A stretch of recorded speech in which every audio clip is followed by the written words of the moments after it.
നമസ്കാരം. നിയമബോധിയിലേക്ക് സ്വാഗതം. Judiciary, executive, legislature 3 പില്ലറുകളാണ്. ജനാധിപത്യത്തെ താങ്ങി നിർത്തുന്ന 3 പില്ലറുകളായാണ് ഇവയെ കാണുന്നത്. ഫോർത്ത് എസ്റ്റേറ്റ് അഥവാ പത്രമാധ്യമങ്ങളെ 4ാം പില്ലറായി കാണുന്നവരുമുണ്ട്.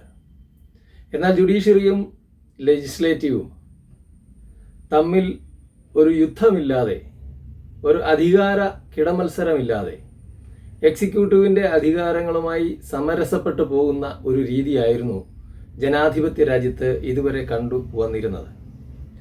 അത് ഒരു ജനാധിപത്യത്തിൻ്റെ സുശക്തമായ നടത്തിപ്പിന് അനിവാര്യമായിരുന്നു താനും. എന്നാൽ അടുത്ത കാലത്തെ ഗവർണറുടെ അധികാരങ്ങൾക്കുമേലുള്ള ബഹുമാനപ്പെട്ട സുപ്രീം കോടതിയുടെ ഉത്തരവുകളും ഇന്ന് പരിഗണിക്കപ്പെട്ട വഖഫ് നിയമത്തിന്മേലുള്ള ബഹുമാനപ്പെട്ട സുപ്രീം കോടതിയുടെ ചീഫ് ജസ്റ്റിസ് നടത്തിയ ചില പരാമർശങ്ങളും ഈ പറഞ്ഞ ജുഡീഷ്യറിയുടെ മേൽക്കോയ്മയെ അരക്കിട്ടുറപ്പിക്കുന്നതാണോ എന്ന് സംശയിക്കുന്ന നിയമ പണ്ഡിതരുണ്ട്. നമുക്ക് ആ സംവാദ വിഷയം ഭാരതമൊട്ടുക്ക് ഉയർന്നു വരേണ്ട ഒന്നാണ്. കാരണം ജുഡീഷ്യൽ ആക്ടിവിസം എന്നൊരു സംജ്ഞ നമ്മുടെ ജസ്റ്റിസ് VR കൃഷ്ണയ്യർ ജസ്റ്റിസായിരുന്ന കാലത്ത് നാട്ടിലുടനീളം കേട്ടിരുന്നു. ജുഡീഷ്യൽ ആക്ടിവിസം എന്ന് പറഞ്ഞാൽ ഏത് വിഷയത്തിലും ജുഡീഷ്യറി കയറി അങ്ങ് ഇടപെടും. ഒരു കത്തയച്ചാൽ അത് ഹർജിയായി പരിഗണിക്കപ്പെടും. പൊതു താൽപ്പര്യ ഹർജികൾക്ക് വളരെ വലിയ പ്രാധാന്യത്തോടെ പരിഗണിക്കുന്നു എന്നുള്ള നിലയായിരുന്നു. ഇന്ന് പൊതു താൽപ്പര്യ ഹർജികൾ വളരെ തുച്ഛമാണ്. അത് അനർഹമാണെങ്കിൽ പിഴ ചുമത്തുന്ന അവസ്ഥ വരെ വന്നിട്ടുണ്ട്.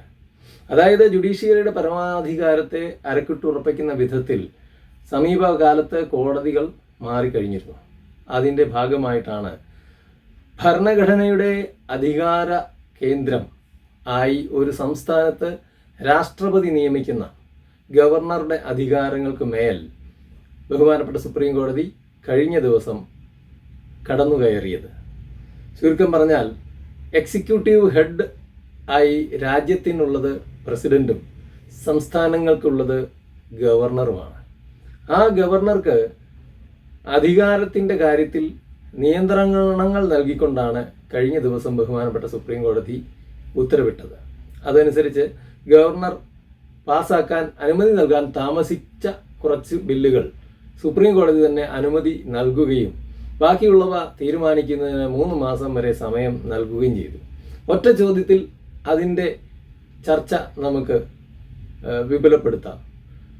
ഇതാണ് ചോദ്യം: ഗവർണറെ നിയമസഭ നീക്കം ചെയ്താൽ, അങ്ങനെ ഒരു ബില്ല് നിയമസഭ പാസ്സാക്കി ഗവർണറുടെ മുമ്പാകെ വന്നാൽ അത് ഗവർണർ എന്തു ചെയ്യണം? ഈ കാര്യത്തിൽ ലെജിസ്ലേച്ചറാണോ, അതായത് നിയമസഭയാണോ, ഗവർണറാണോ എക്സിക്യൂട്ടീവ് ഹെഡ്? ഉത്തരം തീരുമാനിക്കാൻ തൽക്കാലം ഗവർണർക്ക് അധികാരമില്ല എന്നുള്ള നിലയിലാണ് ബഹുമാനപ്പെട്ട സുപ്രീം കോടതിയുടെ ഉത്തരവെന്ന് കരുതേണ്ടി വരും. അത് ഭരണഘടനയുടെ executive power of the state എന്ന് പറയുന്ന ആർട്ടിക്കിൾ 154 പറയുന്ന വകുപ്പിന് അനുഗുണമാണോ എന്ന് ഇനി ചിന്തിക്കേണ്ടിയിരിക്കുന്നു. അതുകൂടാതെയാണ് ഇന്ന് നടന്ന വാദഗതികളിൽ, അതായത് വഖഫ് നിയമ ഭേദഗതി സംബന്ധിച്ച്, വഖഫ് നിയമത്തിൻ്റെ ഉള്ളറകളിലേക്കല്ല പോകുന്നത്, അത് മുൻപൊരു വീഡിയോയിൽ പറഞ്ഞിട്ടുണ്ട്.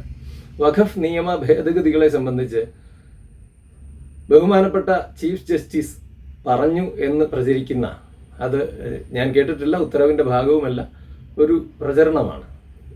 പറയപ്പെടുന്ന കാര്യം ഇതാണ്: സുപ്രീം കോടതി പുറപ്പെടുവിച്ച വിധികളോ ഉത്തരവുകളോ റദ്ദാക്കാൻ പാർലമെന്റിന് അധികാരമില്ല. ചീഫ് ജസ്റ്റിസ് സഞ്ജീവ് ഖന്നയുടേതായി വന്ന അഭിപ്രായമാണ്. ശരിയാണ്, സുപ്രീം കോടതിയുടെ വിധികൾ റദ്ദാക്കി ഒരു കാര്യം കൊണ്ടുവരുന്നതിന് സർക്കാരിന് അധികാരമില്ല.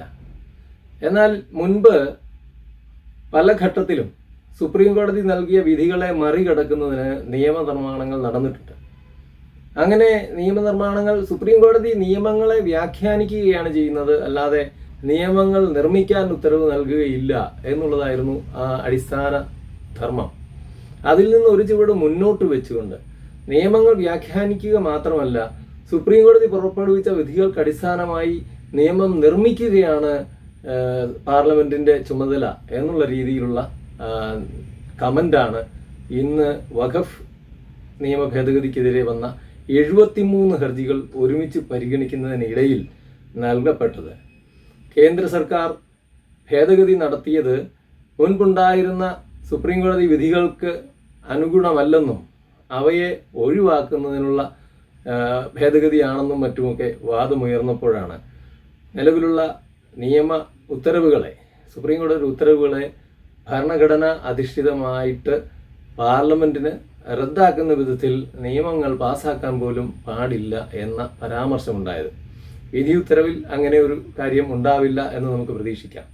എങ്കിലും അനാരോഗ്യകരമായ ഒരു പ്രവണതയാണോ ഈ ജുഡീഷ്യറിയും ലെജിസ്ലേറ്റീവും എക്സിക്യൂട്ടീവും തമ്മിലുള്ള പോരാട്ടം എന്ന് നമ്മൾ ആലോചിക്കേണ്ട സമയം അതിക്രമിച്ചിരിക്കുന്നു.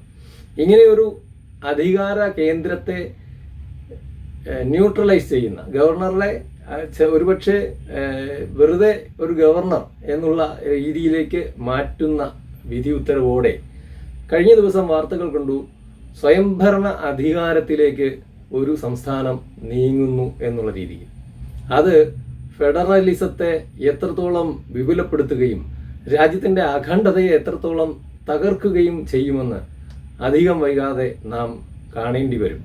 അതുകൊണ്ട് ഇത്തരം പരാമർശങ്ങളും ഇത്തരം വിധിന്യായങ്ങളും കൂടുതൽ ചർച്ചയ്ക്ക് ഉതകുന്ന വിധത്തിൽ പൊതുജനങ്ങൾക്ക് വിട്ടു നൽകുകയും അത് കോർട്ടലക്ഷ്യം പോലുള്ള കാര്യങ്ങളിലേക്ക് വരാതെ അതിൻ്റെ ഗാംഭീര്യത്തോടെ സ്വീകരിക്കുകയും ചെയ്യുന്നതിന് വേണ്ട നടപടികൾ സ്വീകരിക്കണമെന്ന് ബഹുമാന്യ ജസ്റ്റിസുമാരോട് നമുക്ക് വിനയപൂർവ്വം അഭ്യർത്ഥിക്കാം. നന്ദി, നമസ്കാരം.